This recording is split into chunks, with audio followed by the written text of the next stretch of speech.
Hey everybody, welcome back to the Accommodation Show. This week I'm really pumped to welcome Brad Langton from No Vacancy to the show. Welcome to the show, Brad. Thank you for having me.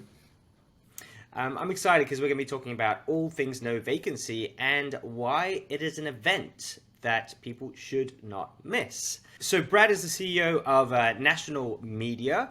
They run a range of different events, but one of the ones that he's very passionate about is No Vacancy.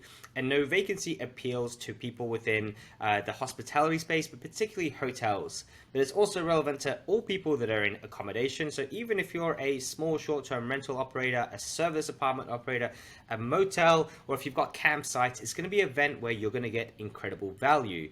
So today we're going to get incredible value because Brad's going to tell us all about the event, why you should come, and some of the things that you should expect. So Brad, first of all, would love to know a little bit more about your story and how you got to running No Vacancy, which is one of the country's biggest hotel exhibitions. Thank you for that very detailed intro. My personal background is in leadership marketing roles across software, retail, telecommunications, working across Australia, then Europe, Middle East and Africa, and then back to Australia, and I tripped into the industry of exhibitions and building large events for industries. So No Vacancy you mentioned, and the work we do with the accommodation sector, and we head up events for the fitness and gym industry, architecture and interior design, marketing technology, and a heap of others as well. So I tripped into it. It's a very long story, but I love bringing communities and industries together and seeing them, knowledge share and discover things they would never have known that can help them in their businesses.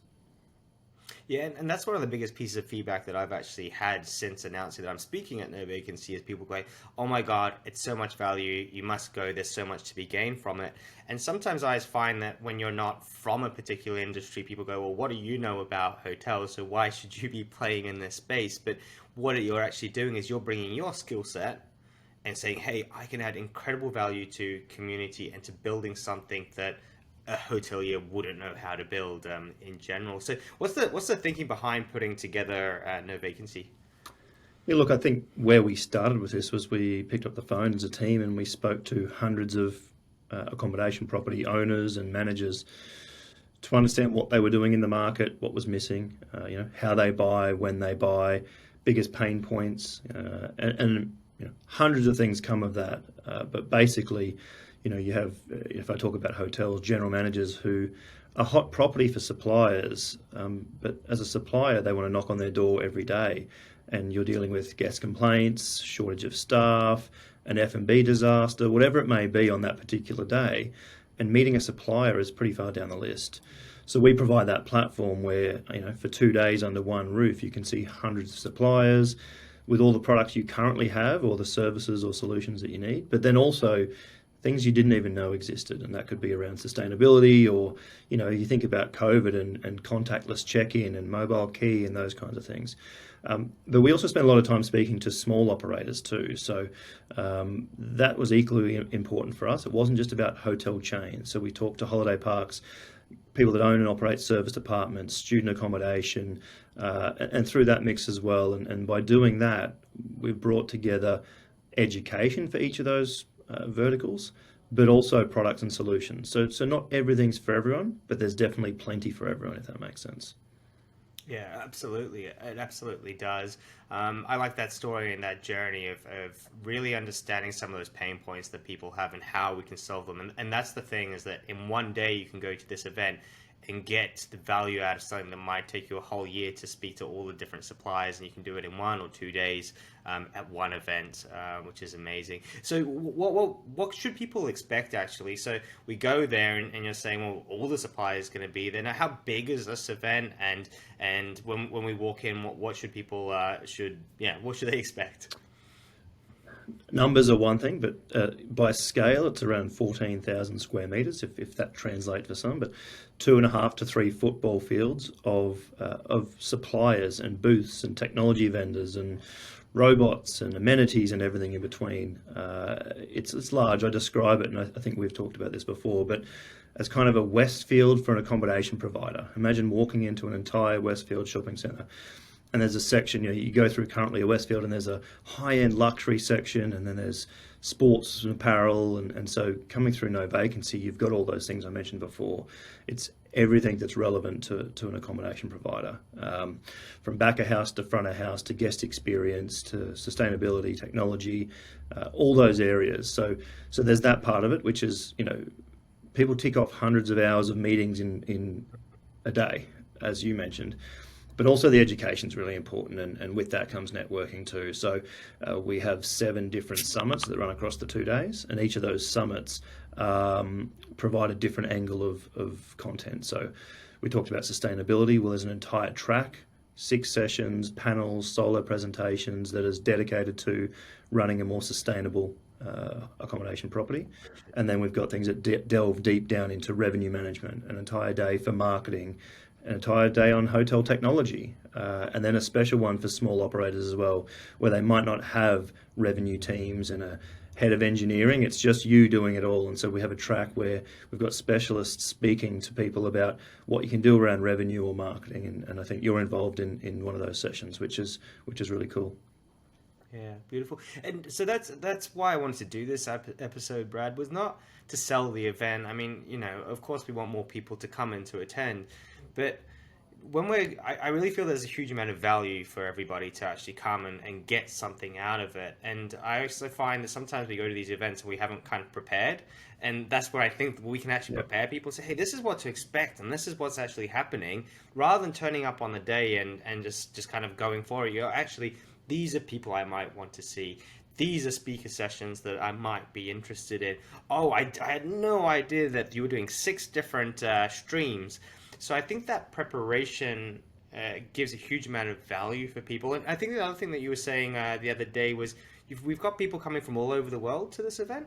Yeah, look, it's predominantly an Australian-based event, of course, but we see attendance from Fiji and Vanuatu, Bali, plenty from New Zealand as well. So it's kind of, as the event has grown and evolved, I think the word has spread. And we have suppliers that come from all around the world, of course, but attendees as well that don't have anything in their regions that come out here and find value. So that's been really interesting to see.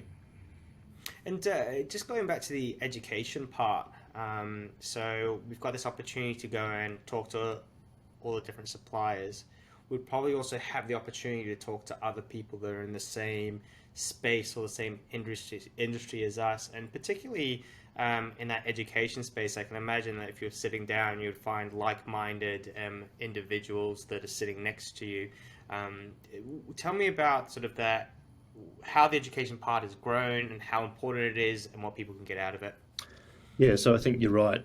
Interestingly, not just by job title. So if you were to sit in the Revenue and Distribution Summit, it's not just revenue and distribution teams sitting in there. You've got maybe a hotel manager of a smaller property that really picks up that weight in that business. So you find them sitting in that channel, and you've got a heap of, a variety of people sitting in sessions that are relevant. Some in a track for the whole day, some for the one session that piques their interest. And something that we haven't touched on, and I'm sure we will, but the benefit of this event is it's free to attend. And so there is no tie to needing to be sitting in one room all day. Indeed, we run a session for 20 or 30 minutes, and there's nothing in there for half an hour so that people can get out, can network and connect, can explore products without having to think they're going to miss out on content. So that works really well. The other thing that we do provide is we've invested in some AI matchmaking technology. So if you're attending and you're looking for new screens for your rooms potentially, or you're looking at sustainable solutions, you can tick that box when you're registering your free ticket. And a couple of weeks out from the show, a week or so, I think, it will send you an email saying, hey Bart, look at all the people who've got services that you're looking for, sorry. And once they do that, you can then choose to meet. So you can say, look, I'm going to these 3 sessions, but 11 a.m, let's do it. Let's catch up on my stand, and I want to see you. So there's the serendipity of walking the trade show to find suppliers you might not know of. But if you're going with purpose, you can plan your sessions, you can plan some meetings, and it works really well. So you can see what you need to see and make the most out of a day, as you said, or a few hours, or 2 days, as many do. Yeah, and so that kind of leads me into another one. You kind of hinted there the cost of it. Now it's free, and one of the sort of my philosophies in my head, if it's free, it's kind of worth nothing. But that's not the reason why this is actually free. So I'd really like you to address that because I think for some people they might go, oh well, if it's free, what's the catch? Oh, surely it's not this or that, and they'll put your event into a particular Yeah, box. sure. How about you tell people why you've gone this direction? Good question. Look, we run the largest events for the industries we serve. And to do that, you need to remove barriers. So for us, when we talk to those hundreds of conversations at the start of this journey, we were trying to understand what are the big barriers. Some of them were that smaller operators felt ostracized if they went to a bigger end of town event potentially, where everyone's in suits with lapel pins and they wear a polo and shorts because they're dealing with all hands-on parts of their operation. The other thing was cost. If I've got to travel somewhere, then I get hit up for $800, $1,000, $2,000 for my conference ticket. And the third part of that was that when they were sitting there in those conferences that exist in the market, and they all have their place and are important, not every session was relevant. So if you take those three things and look at what we've done, we've taken the cost away. How is it free? Well, the suppliers benefit from meeting people, and so they pay, and that's how it works. And there's no pressure. You're not forced to visit anyone. You can walk straight past, or you can stop and engage. And so that's how we've achieved scale, is by removing those barriers, and cost was one of those barriers. Yeah. And look, I've been on the other end of a lot of these events, actually being the supplier and having my stands and that sort of thing. And it's an enormous amount of work and energy and effort that goes into actually preparing to be a supplier at one of these events. So they're going to come on in best form, in best shape, trying to really demonstrate what it is that they do. And it's not just a website, it's not just a sales call, it's actually people at their best trying to be of service to you, obviously to try to win your business, but the relationship is a lot different when it's face to face. So Yeah. there's a huge amount of value of actually speaking to that person at the event as opposed to maybe even picking up the phone and that sort of thing. Well, the power of face Um, to face is interesting because if you think about it, if someone comes knocking on your door with a product and you're running your property, you're being sold to. But this is the opposite. You choose to walk up to a supplier if you so choose, and you get to ask the hard questions. Can you supply my business? What's your turnaround time? What's the cost structure? What are your KPIs and SLRs and all those things that you want to know? You can put the hard question on and you can walk away, and that's kind of the benefit. You don't have to walk into every store in the Westfield. You choose the ones you want to walk into because you're interested. You don't have to buy, you walk out if you don't want to. And so I use that analogy again because as the visitor, you're in the power seat of what you attend, what you visit, who you visit, and how you visit. But, I always encourage people, come with a plan, but come with hard questions. You're going to do that when you're negotiating a deal or a contract anyway.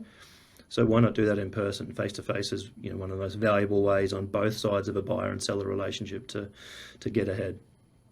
Yeah, and I just wanted to go back to that previous question that you answered about the education part, because I guess, even if you weren't seeing suppliers, just going for that alone is incredibly valuable, because I know a lot of the speakers that are on there, some of them have been on this show, some of them I know in passing, and it's a really great bunch of people.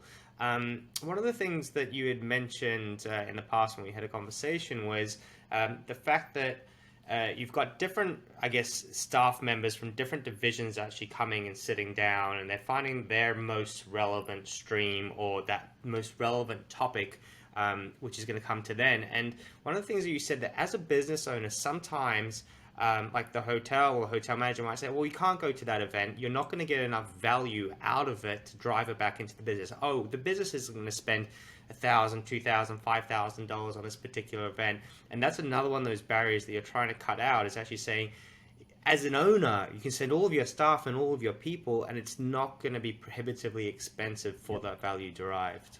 Yeah, the only cost is time. And sometimes we don't have time, but a lot of people plan in advance to make sure that at this time of year, I mean, you need to weigh up that, but when are you going to get access to 7 summits of free content and maybe catch up with a few suppliers that have been hounding you all in one bit of efficient time? That time alone is in most cases worth it, and I think that's probably reflective in the scale of attendance every year. But yeah, absolutely, the only cost is time, so it's another one of those barriers. And we see that. I think you mentioned before, you asked the question about cost. If we had a ticket price on this, then maybe the GM would come down and bring someone in procurement possibly. But this way, a head of F&B, a head of revenue and distribution, someone from marketing, they can choose when they come down when they see something of relevance. But the wider team, the decision-making team, the key people in any organisation can come down to the show. Again, that cost barrier is removed. So, it's a model that seems to work. I love it. Now, quick fire question that you aren't expecting. So I'm going to throw you off a little bit, or maybe not. Top 3 sessions that you think people should attend, or I'll give you an out, and the out is top 3 streams that you think people should attend. I'm not allowed to have favourites. Oh, come on. Honestly, my answer would be I think it depends on your objectives. If you're a small operator, there's a bit around marketing, a bit around revenue, so that's really important. The other track that the marketing track, the Hotel Marketing Summit, we don't just have hotel marketers sitting on panels answering questions. We've got agency side specialists who might do a small bit of work with this industry, but are working with global clients across different sectors, coming in and talking about email marketing. And I think we all know, and hopefully everyone listening to this knows the power of sending an email and seeing direct bookings, right? But hearing from a specialist that works with all kinds of retail, commercial, B2B, B2C companies globally is really cool. So we spend a lot of time finding specialists on the content, not necessarily the industry, and making sure that the presentation's tailored to that. So that'll be my second. My third would have to be the sustainability track. It's been talked about for a long time. It's really important. We've got some hoteliers sharing their experience, the likes of Domo Group and what they're doing, and Catherine there, who's leading that charge around sustainability. So hoteliers sharing their experience and their programs and their plans, as well as people like from Neighbours and talking about how to achieve a rating and what it can mean for your business. It's not just about having a green tick on your website. There are real commercial benefits and gains to being a sustainably operating property. So I could give you something about each of the tracks if I'm being honest, but there's 3 for you. Yeah, thank you. Yeah, look, and I'm really excited to come down. I'm looking forward to meeting a lot of people and to going to different events. Of course, last year I wasn't able to attend due to COVID, which I don't want to talk about at all. It's not important anymore. It's going to be a fantastic event. Remind us of the dates. 7th and 8th of September, which is a Wednesday and Thursday at the ICC Sydney Exhibition Centre. Fantastic. And you can grab yourself some tickets. There'll be links in the show notes below. For No Vacancy, you can use my code if you so choose to, which I think is BS22. Thank you very much for that. Yeah, make sure you do register and you get those tickets beforehand, just in case, or I think there might be a cost on the door or not, but just so you don't have to pay anything. Look, Brad, is there anything else that you want to finish on, or are we good? I think looking forward to welcoming everybody down, mate. That would be the summary. I'm super excited. Thank you so much for taking your time to talk to us. I'm really looking forward to meeting you in a few weeks' time. Likewise, mate. Likewise. Thank you.